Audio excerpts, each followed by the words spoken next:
Hello YouTubers, Alaska Prepper here. Ladies and gentlemen, I'm going to read this article. It's an oldie but a goodie and very relevant to the days. Wait till you hear what I have to read here. I'm very interested in particularly one thing that he has to say about what's going on with our water situation, and this was written back in 2014. Now, if you don't know who Mike Adams is, he's a scientist, really good guy. He got ousted from YouTube, I don't know, maybe a couple of years ago. So if you want to visit his site, you can go ahead and click on the article. I'm going to leave the link in the bottom of the description of this video, and you can check out his site. Very good site, and in my opinion, very, very good guy. Here it says 12 potentially life-threatening errors you're making in food preparedness and survival strategies. Now, I don't agree with every single one of these, and I think the first one is the one that I don't agree with the most, and I'll let you know. However, let me go ahead and give you a little preview of what this article is about. This article is designed to help you identify and correct those errors as quickly as possible so that you're in good shape before the food collapse arrives. When will that be exactly? It depends on who you believe.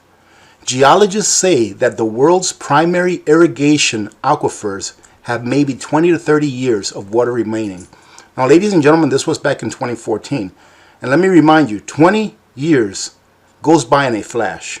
Right? Just think about that. Look to your past 20 years and look at how fast it's gone by. After which the global food supply collapses. Some environmentalists say radical weather, droughts, floods, and heat waves have already started wreaking havoc on the food supply. Now, doesn't that resonate with what's going on right now, ladies and gentlemen? Looking into the future, back from 2014, he pretty much predicted what is starting to happen now. Now it says here, the problem is that even well-meaning Americans who are trying to prepare for the worst are often going about it all wrong. Here are the top 12 mistakes you might be making right now with storable foods. And let me read number 1 all the way through, and then I'm going to give you my opinion on that one. It says, number 1, you're buying storable foods that are loaded with GMOs and MSGs. Although a very small number of non-GMO storable food sources do exist, most mainstream storable food is loaded with GMOs and MSG.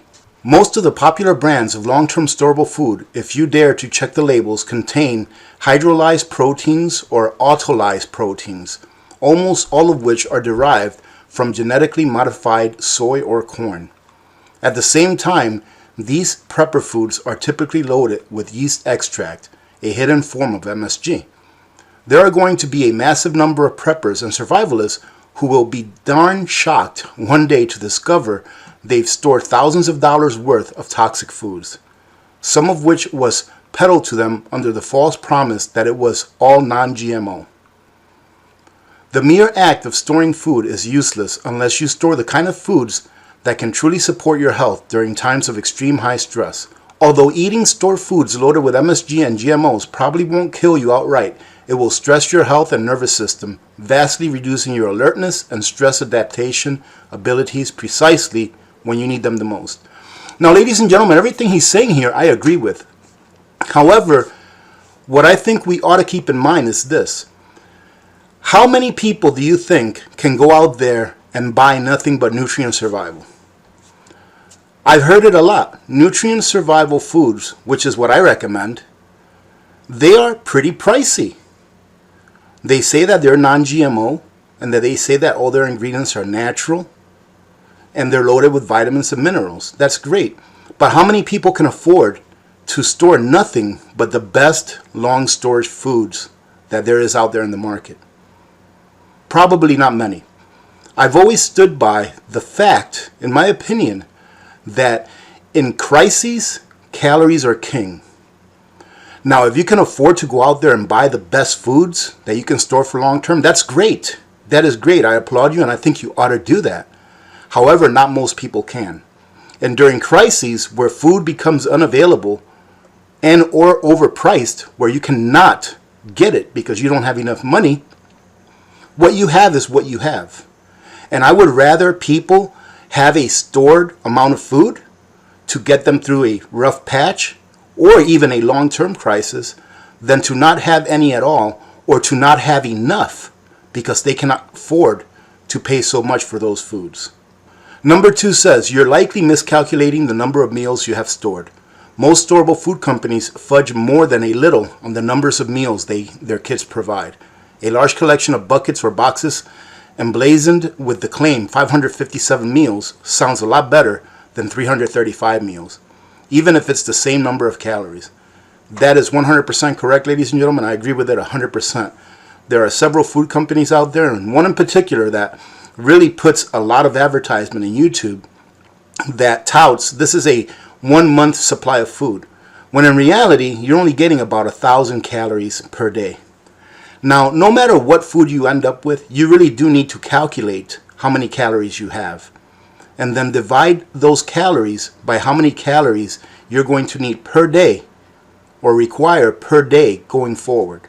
Right? If you can do that, or even better, if you can plan out what meals you're going to have, even better.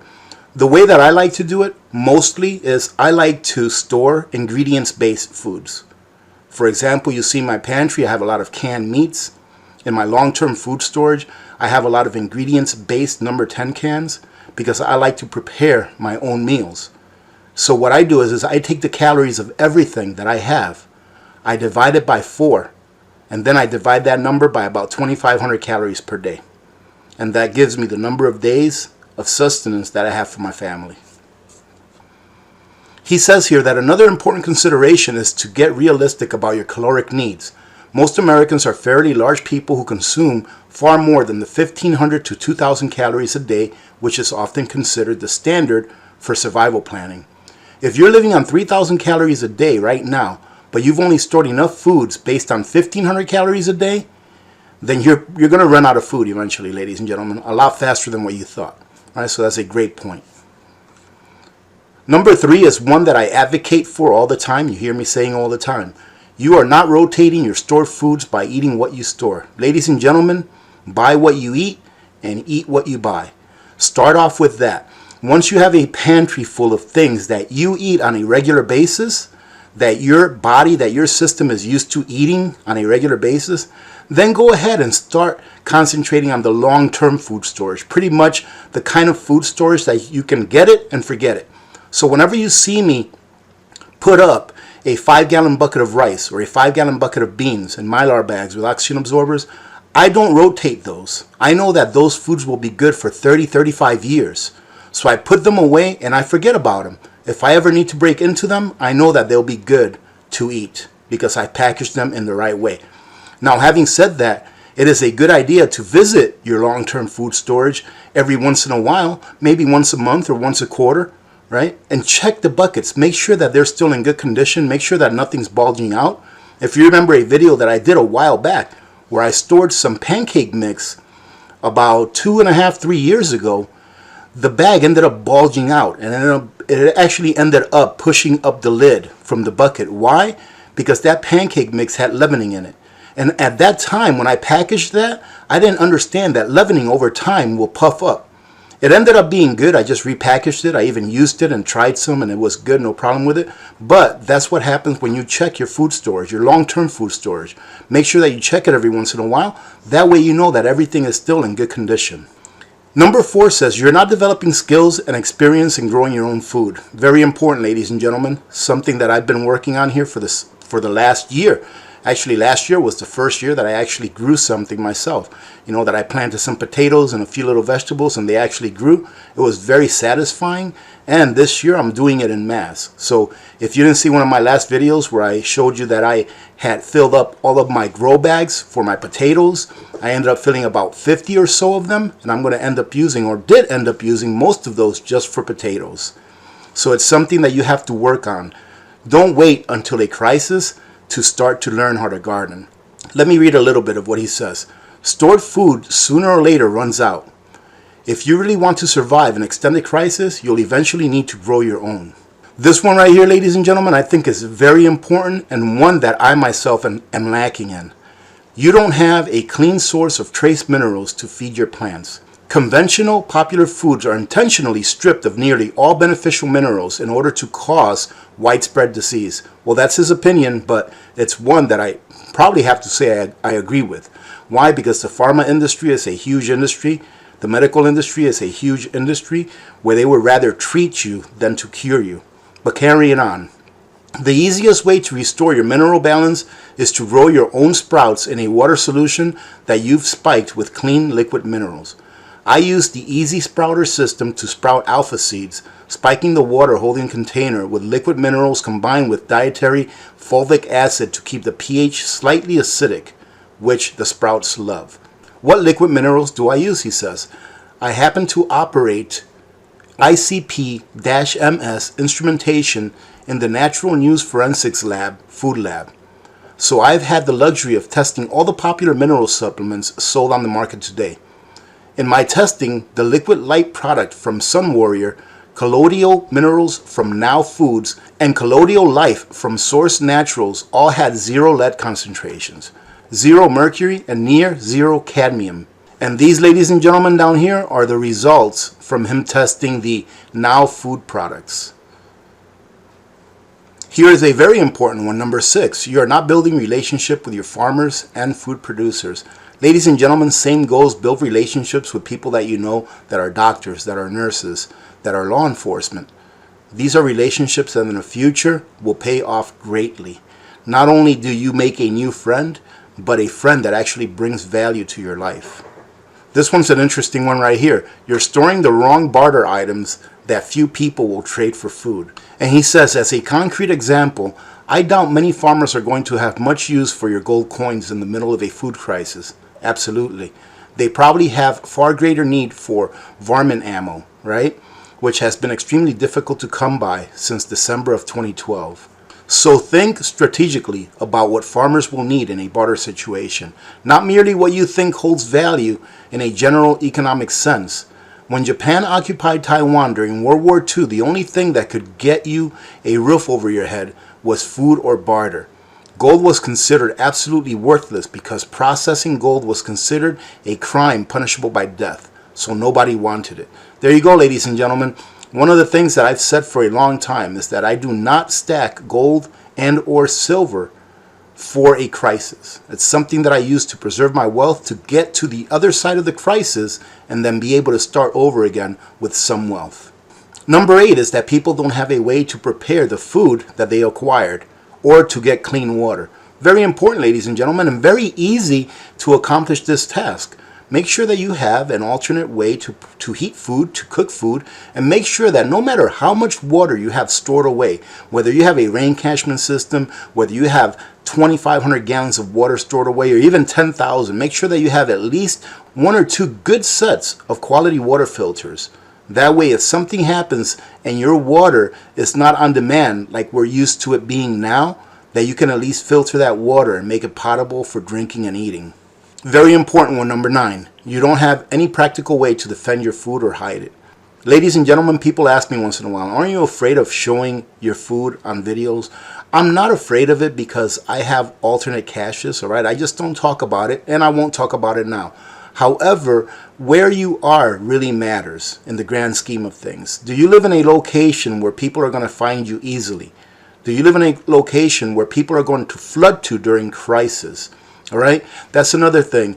And you should always have a second or third location where you have food stored away. Also, do you have a way to protect your preps? I've always said that if you're prepping, but you're not prepping in order to protect your preps, then all you're prepping for is so that the toughest guy on the block can come over to your house and bang you over the head and take your stuff. So do you have a way of protecting what is going to protect you during crisis? Number 10, ladies and gentlemen, actually number 10 and number 11 kind of fall in line. Do you have a way of protecting your food against radioactive fallout? I truly hope that we never get to a time where we have to actually realize that we need that protection for our food. However, having a greenhouse, especially having a hard greenhouse, would probably benefit everyone. Not only from fallout from the atmosphere, but also from weather and snow and hail and things like that. So having a greenhouse, in my opinion, would really do well. And also having a way to clean the outside and around your greenhouse in case something happens where you do have to worry about radioactive fallout. And then it says here, you don't have any defense against eating radioactive isotopes in your food. Let's read on a little bit about this one. As food absorbs radioactive isotopes, it becomes radioactive itself. and any who eat it risk integrating radioactive isotopes into their body's cells. Cesium-137, the most insidious isotope in terms of agriculture implications, mimics potassium in human biology and so goes everywhere in your body that potassium goes. Fortunately, a solution on this particular point is now at hand. I recently finalized research and developed a cesium-blocking dietary substance, which will be available in April of this year. So it's available right now if you want to go check out his store. Number 12, ladies and gentlemen, makes a very good point here. You are still living in a death trap. City that you cannot reasonably escape in a real crisis. And he goes on to say, yes, I know your plan to leave the city is still imminent, but the pay is too good, and city living is really, really convenient. Right. You'll move out to the country one of these days and hope nothing can happen until then. It's a great plan until the day that it is not. I'm going to go ahead and end it there, ladies and gentlemen. I'll leave the link to this article under the description of this video so that you can revisit it. Other than that, ladies and gentlemen, thank you very much for joining in today. Remember to be good to each other. When good people do good things happen. Remember to reach one, teach one, and repeat. If we all did this, the world would be a better place, and you know that it will be a better place. Many blessings to all of you and your families. I'm Alaska Prepper. I am out.